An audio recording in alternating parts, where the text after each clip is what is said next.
খানকা সব জায়গা থেকে আওয়াজ উঠবে। ওয়াকফ আমাদের কবরস্থান, মসজিদ, মাদ্রাসা আমাদের ইসলামের ঐতিহ্য। এই ঐতিহ্যের উপরে যে হাত তুলবে তার কালো হাতকে আমরা ভেঙে দেওয়ার চ্যালেঞ্জের সাথে বলছি। কেন্দ্রের কালা কানুন তৈরি হলো, আমার বাংলায় যেভাবে আন্দোলনের রূপরেখা নিল, আমি ভাবলাম এই আন্দোলন যদি চালিয়ে যেতে পারে তাহলে ব্যাপক কিছু একটা ঘটতে পারে, আশা করা যেতে পারে আমরা আমাদের ওয়াকফ ফিরে পেতে পাবো, আমরা আমাদের ওয়াকফকে দখল করতে পারবো। কিন্তু হঠাৎ করে দেখলাম একদিন কেন আমার রাজ্যের সরকার বলে উঠলো যে ওয়াকফ নিয়ে যে গুলোগুলি বাংলায় করবে সব থেকে বড় দুশ্মন আমি তার হব। সঙ্গে সঙ্গে আন্দোলনগুলো সব বন্ধ হয়ে গেল। তখনই আমি বুঝলাম আপনারা কেন্দ্রের বিরুদ্ধে নেবে বাংলা নিরীহ মুসলমানকে বিজেপির ভয় দেখিয়ে রাজ্যের কোলে তোলার জন্য আন্দোলন করছিলেন, আপনারা মসজিদ মাদ্রাসার জন্য নাবেন না, এটা প্রমাণ হয়ে গেল। আমি কাল যদি আবার সাকরাইলে ডাকা হয় আপনারা কি মূল্যবান সময় দিয়ে সেখানে যেতে পারবে? হাত তুলে আওয়াজ দিতে হবে, পারবে? যেমন ওয়াকফ ঘোষণার পরেই উত্তরপ্রদেশে 300 বছরের কবরস্থান 60 বিঘে বোলডুজার দিয়ে ভেঙে তার লাশকে চূর্ণ বিচূর্ণ করে দিয়েছে। কাল তোমার দাদার কবরের উপরে, তোমার মায়ের কবরের উপরে, তোমার বাপের কবরের উপরে বোলডুজার চলবে, ভেঙে দিয়ে বড় বড় কর্পোরেট হাতে তুলে দিয়ে হবে। আপনার মায়ের লাশকে নিয়ে, আপনার বাবার লাশকে নিয়ে, আপনার দাদা দাদি নানা নানির লাশকে নিয়ে কবরস্থানে যাবেন, বলবেন এটা ওয়াকফ নয়, এটা সরকার আন্ডারটে, সরকার কবজা হয়ে গেছে, এখানে হাত দেওয়া যাবে না। তখন আপনি কোথায় যাবেন? সবাই এই দেশে স্বাধীনভাবে বসবাস করবে, সবাই সবার অধিকার নিয়ে থাকবে। আর আমার মসজিদ, আমার কবরস্থান, আমার ঈদগাহ, আমার খানগাহ, আমার বেলায় এত সমস্যা কেন? একটাই সমস্যা, সবার গার্জেন আছে, আমাদের গার্জেন নাই। ওয়াকফ কারা কারণ কেন্দ্র সরকারের ঘাড়ে মাজার নাই লাগু করতে পারে, ঠিক না বেঠে? কিন্তু দলের মধ্যে যদি গাদ্দার থাকে পিছিয়ে গেলে হবে না বাপ। আর 500 হাজারে বিক্রি হলে হবে না। বিক্রি হওয়া লোক তেড়ে কথা বলতে পারে না, কেন? তার ভেতরের খাবার মুখে উঠে চলে আসে। কেন্দ্রের জালিম সরকার আর কি কি আইন তৈরি করেছিল, সেই আইনের মধ্যে একটা আইন হলো কৃষক বন্ধুদের বিরুদ্ধে কালা কানুন তৈরি করেছিল। কৃষক বন্ধুরা তারা আওয়াজ তুললো পাঞ্জাব থেকে যে এই কালা কানুনকে মানি না, এই কেন্দ্রের ফ্যাসিবাদ সরকারের কালা কানুনকে মানি না। তারা কালা কানুনের বিরুদ্ধে আন্দোলন শুরু করেছে। তাদের আন্দোলনটা যেরকম রূপরেখা লেগেছিল ওর থেকেও বড় রূপরেখা আমাদেরকে তৈরি করতে হবে। যদি তৈরি করতে পারেন তবে মনে রাখবেন এই কেন্দ্রের ফ্যাসিস্ট অত্যাচারী সরকার তবেই সে কিন্তু আইনকে প্রত্যাখ্যান করতে বাধ্য হবে, নচেত কিন্তু সে বাধ্য হবে না। এই আন্দোলনটা কেমন হয়েছিল? তাদের আন্দোলন ছিল শীতে, তাদের আন্দোলন ছিল গরমে, তাদের আন্দোলন ছিল বর্ষাতে, তাদের আন্দোলন ছিল রাস্তাতে। তারা ঘর ছেড়ে দিয়ে, পরিবার ছেড়ে দিয়ে, বাচ্চা ছেড়ে দিয়ে তারা রাস্তায় বেরিয়ে পড়েছিল। তারা রাস্তাতেই রান্না করছিল, রাস্তাতেই খাচ্ছিল, রাস্তায় পাহারা দিচ্ছিল, রাস্তায় ঘুমাচ্ছিল, রাস্তায় আন্দোলন করছিল। তাদের অঙ্গীকার একটাই ছিল, তাদের 5 মাস যাক, 6 মাস যাক, বছর যাক, এই আইন বাতিল করেই আমরা ঘরে ফিরবো। তাই তারাই আন্দোলন করে আইনকে বাতিল করতে সাকসেসফুল হয়েছে। ওই আন্দোলন আমাদেরকেও করতে হবে। আপনারা কি আমার সাথ দিতে রাজি আছেন? বলুন, রাজি আছেন? যদি রাজি থাকেন তাহলে ভারতবর্ষের বিভিন্ন রাজ্যে যেসব সংগঠন আছে, যেসব ব্যক্তিত্বরা রয়েছে যারা ন্যায়ের পক্ষে, ইনসাফের পক্ষে, দেশের সংবিধানকে মান্যতা দিয়ে আন্দোলন করছে, তাদের সঙ্গেও আমাদেরকে সমঝোতা করে কথা বলে আমাদের সবাইকে বেরোতে হবে দিল্লিমুখী। কথা বুঝছেন না, বোঝেন না? এটা কি কালকেই হয়ে যাবে? জোরে বলুন, কালকে হয়ে যাবে? এর জন্য আমাদেরকে একটা একটা করে যে কোনো ঘর বানাতে গেলে কি করতে হয় বলুন? প্রথমে তলায় একেবারে নিচই খুঁড়তে হয়, তাতে ইট সোলিং করতে হয়, খাঁচা বানতে হয়, সেখান থেকে ঢালাই কংক্রিট করতে হয়, আস্তে আস্তে আস্তে আস্তে উঠতে হয়, গাঁথনি হয়, তারপরে কি বলে তার ঢালাই হয়। সময় লাগে না? লাগে না? তা আপনাদের সেই ধৈর্য আছে? সেই সময় আছে? আগামীকাল যদি আবার সাকরাইলে ডাকা হয় আপনারা কি মূল্যবান সময় দিয়ে সেখানে যেতে পারবেন? হাত তুলে আওয়াজ দিতে হবে, পারবেন? যদি পারেন তবেই সাকসেসফুল আপনারা হবেন। আমি শুধু বলতে চাইছি, অনেকে ভাবতে পারেন যে ওয়াকাফটা নিয়ে এত আমাদেরকে চিন্তা করতে হবে কেন? অনেক মুসলমানের এমনও স্বপ্ন হয়েছে যে আমাদের দিদিমণি আছে, তিনি বাঁচিয়ে দেবেন। আমি দিদিমণির ভালোবাসার মানুষদেরকে বলছি, আজকে আপনি খবর পেয়েছেন কি জানি না, আমার বাংলার চুচুড়াতে হাজি মহসিন সাহেব জিনার অবদান ওয়াকাফে এত, অন্য 10 জনের সাথে তুলনা করলে তিনার অবদানকে 10 জনের মধ্যেই রাখতে হবে। এত তিনার অবদান রয়েছে। তিনি তিনার অর্থ, জমি, জায়গা সব দান করে গেছে মুসলিম গরিব ছেলেদের পড়াশোনার জন্য, মুসলিম গরিব পরিবারের পড়াশোনা বিবাহের জন্য। আজকে সেই হাজি মহসিন সাহেবের যে অবদান, সেই অবদানের একটা প্রমাণ আপনাদেরকে দিয়ে যায়। আজকের কলম পত্রিকায় দেখুন, ওখানে মহসিন নামকে হাঁটিয়ে দেওয়া হচ্ছে। কেন? ওটা তো আর ওয়াকাফ মুসলমানদের নয়, ওটা তো কেন্দ্র সরকারের হয়েছে।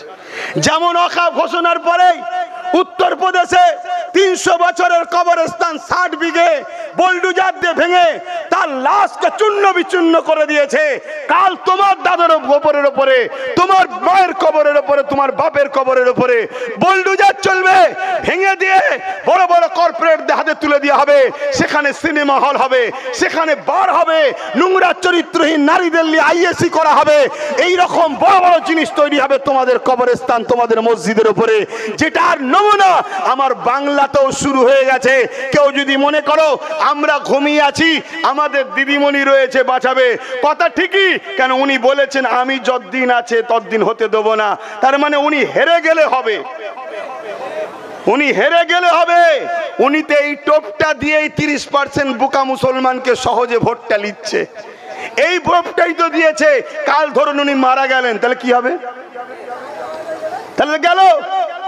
অতএব উনাকে, এই কথাকে মেনে যদি কোনো আমার ভাই ধর্মপ্রেমিক মানুষ যদি মনে করেন নিশ্চিন্তায় আছেন, আপনার ভালোবাসায় আমি আঘাত দিচ্ছি না, প্রেম করুন, কিন্তু অন্ধর মতো হয়ে যাচ্ছেন। অন্ধ হবেন না, ঠকতে হবে।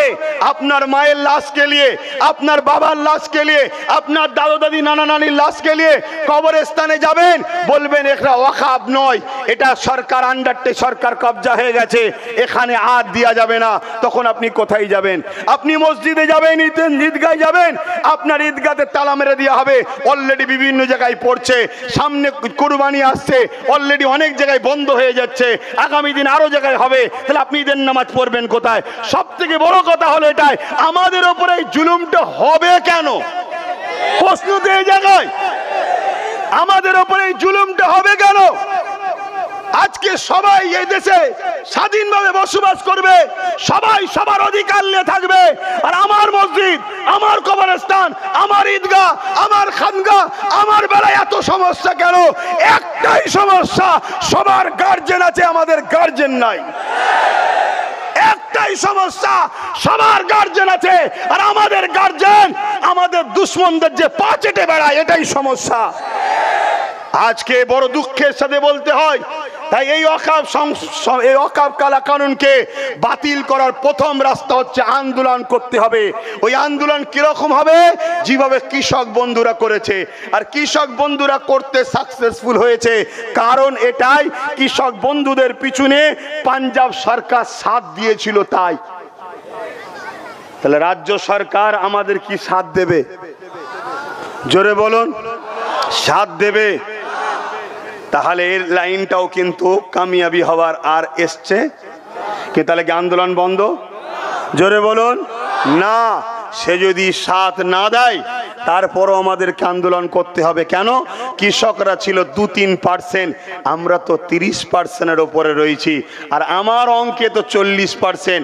আমারটা বাদ দেন, গভর্নমেন্টেরটাই ধরুন 33%। 2011-ই বলেছিল 33%, এখনো কি 33%? আমার কি ওই ভাষা কোনো খারাপ লাগলো? আর এটা বাস্তবটা বলছি।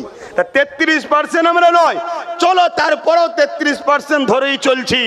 2% যদি পাঞ্জাবিরা, শিখ ভাইয়েরা সরকারের সহযোগিতা নিয়ে আন্দোলন করে, তারা যদি কি বলে কেন্দ্রে কালা কানুন, কৃষক বিরোধী কালা কানুনকে যদি বাতিল করাতে পারে, আমরা এখানে 33, আমরা পুরো দেশে রয়েছি, আমরা পুরো দেশ জুড়ে যদি আন্দোলন করতে পারি, তাহলে ওয়াকাফ কালা কানুন কেন্দ্র সরকারের ঘাড়ে মাজাল্লাই লাগু করতে পারে। ঠিক না বেঠে? কিন্তু দলের মধ্যে যদি গাদ্দার থাকে, বলুন কেন এই বাংলায় আন্দোলনের যে রূপলেখা নিয়েছিল, আমি অত্যন্ত খুশি হয়েছিলাম যে 11টা বছর ধরে 10 বছর ধরে আহলে সুন্নাত ওয়াল জামাত তার কর্মীরা বা আমি নিজে বিভিন্ন জলসায় বিভিন্ন প্রোগ্রামে যেখানেই মাইক পেয়েছি কম বেশি ওয়াকফ নিয়ে মানুষকে বুঝিয়েছি যে আসো মসজিদ বাঁচাও, মাদ্রাসা বাঁচাও, কবরস্থান বাঁচাও। কি বলেছি না বলিনি? আপনাদের এলাকাও তো বহু জায়গায় বলেছি। কিন্তু সেই সময় অনেকে আমাকে গালি দিয়েছিল, ছোট বড় কথা বলেছিল, আমি সব ভুলে গিয়েছিলাম। যখন এই কেন্দ্রের কালা কানুন তৈরি হলো, আমার বাংলায় যেভাবে আন্দোলনের রূপরেখা নিল, আমি ভাবলাম এই আন্দোলন যদি চালিয়ে যেতে পারে তাহলে ব্যাপক কিছু একটা ঘটতে পারে, আশা করা যেতে পারে আমরা আমাদের ওয়াকফ ফিরে পেতে পাবো, আমরা আমাদের ওয়াকফকে দখল করতে পারবো। কিন্তু হঠাৎ করে দেখলাম একদিনকে আমার রাজ্যের সরকার বলে উঠলো যে ওয়াকফ নিয়ে যে গুলোগুলি বাংলায় করবে সব থেকে বড় দুশ্মন আমি তার হব।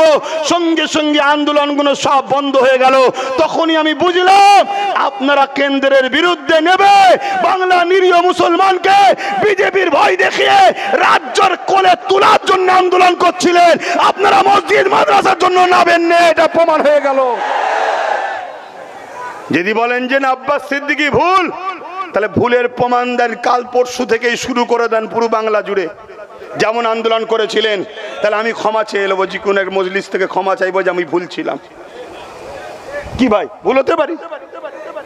আন্দোলন শুরু করেন, প্রত্যেকটা আলেম, প্রত্যেকটা উলামা, প্রত্যেকটা মসজিদ, প্রত্যেকটা খানকা, সব জায়গা থেকে আওয়াজ উঠবে ওয়াকফ আমাদের, কবরস্থান, মসজিদ, মাদ্রাসা আমাদের ইসলামের ঐতিহ্য।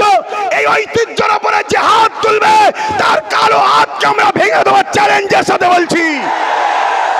সে হতে পারে পিএম, হতে পারে সিএম, আমার সংবিধানের উপরে সে নয়। সংবিধান আমাদেরকে রাইট দিয়েছে, তার বিরুদ্ধে সংবিধানকে সামলে নিয়ে আজকে সাকরাইল থেকেও যুদ্ধের ঘোষণা চ্যালেঞ্জ দিয়ে দিলাম আমরা। হতে পারি আমরা মুসলিমীয় লোক, কিন্তু আমরা বদরের ইতিহাস পড়েছি। হতে পারি আমরা মুসলিমীয় লোক, আমরা সালাউদ্দিন আইবির ইতিহাস পড়েছি। হতে পারি আমরা মুসলিমীয় লোক, আমরা পড়েছি হযরতে গরিবে নওয়াজ হিন্দুস্তানের বাদশার ইতিহাস পড়েছি। তাই অন্যায় কখনো মাথা তুলে দাঁড়াতে পারে না। অন্যায় বারবার মিটেছে, অন্যায় আগামীতে মিটবে। কিন্তু আপনি কোন দিকে থাকবেন? অন্যায়ের পক্ষে না ন্যায়ের পক্ষে? অন্যায় থেকে চুপ থাকা মানে অন্যায়ের সাথে ন্যায়ের পক্ষে যদি দাঁড়াতে পারেন, হতে পারে আপনার শহীদের বিনিময়ে, আপনার জীবনের বিনিময়ে আল্লাহর দ্বীন, আল্লাহর কোরআন, আল্লাহর মসজিদ মাদ্রাসা এই ভারতবর্ষে মাথা তুলে থাকবে। এর বিনিময়ে আপনাকে আল্লাহ নাজাত দিতে পারে। এই আশায় আপনাদের ঘরে অঙ্গীকারবদ্ধ হতে হবে। আগামী দিন আরো লড়াই আমাদের চলবে। রাজি আছেন তো নাকি? পিছিয়ে গেলে হবে না বাপ, আর 500 হাজারে বিক্রি হলে হবে না।